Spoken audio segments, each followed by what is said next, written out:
Selama proses produksi berlangsung, ada kemungkinan terjadi yang namanya produk hilang. Produk hilang terjadi yaitu apabila jumlah unit yang dimasukkan dalam proses tidak sesuai dengan jumlah unit yang dihasilkan. Dalam arti, jumlah unit yang dimasukkan dalam proses lebih besar daripada jumlah unit yang dihasilkan, sehingga selisihnya merupakan produk hilang.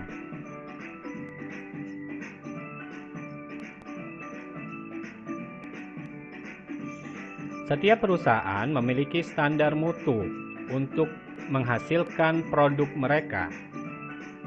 Standar mutu harus diikuti untuk menghasilkan produk yang berkualitas.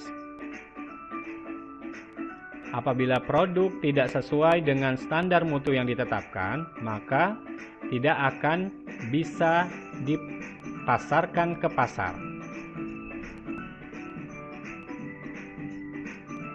Maka produk yang dihasilkan harus memenuhi standar mutu yang telah ditetapkan perusahaan. Jika produk tidak sesuai dengan standar mutu, maka produk dianggap sebagai produk hilang.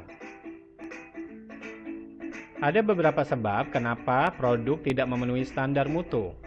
Yang pertama adalah karena human error atau kesalahan pada manusianya, lalu equipment error atau kesalahan pada peralatannya, dan other error ataupun kesalahan lainnya.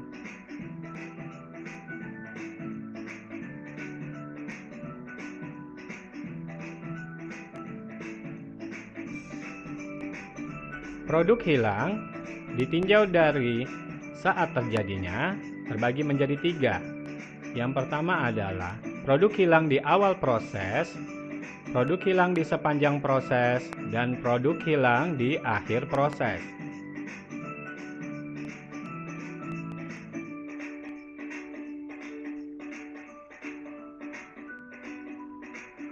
Produk hilang di awal proses. Bagaimana perlakuannya? Produk yang hilang di awal proses dianggap belum ikut menyerap biaya produksi yang dikeluarkan dalam departemen yang bersangkutan, sehingga tidak diikutsertakan dalam perhitungan-perhitungan unit ekuivalensi produk yang dihasilkan dalam departemen tersebut. Apa pengaruhnya kepada tiap departemen? Pengaruh pada departemen pertama adalah menaikkan HPP per unit departemen pertama.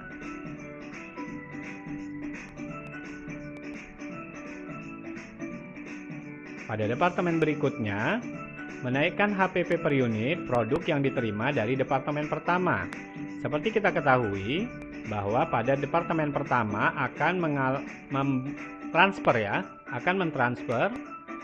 HPP produk jadi kepada departemen berikutnya.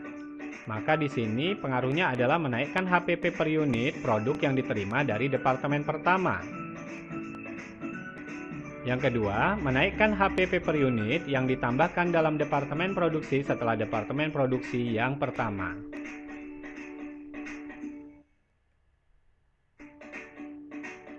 Produk hilang di sepanjang proses.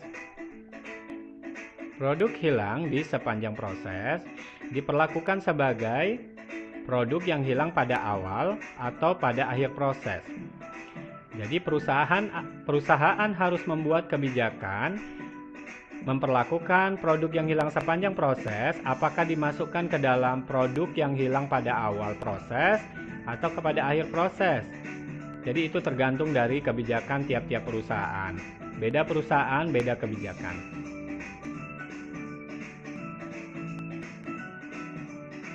Produk hilang di akhir proses. Bagaimana perlakuannya? Produk yang hilang di akhir proses dianggap sudah ikut menyerap biaya produksi yang dikeluarkan dalam departemen yang bersangkutan.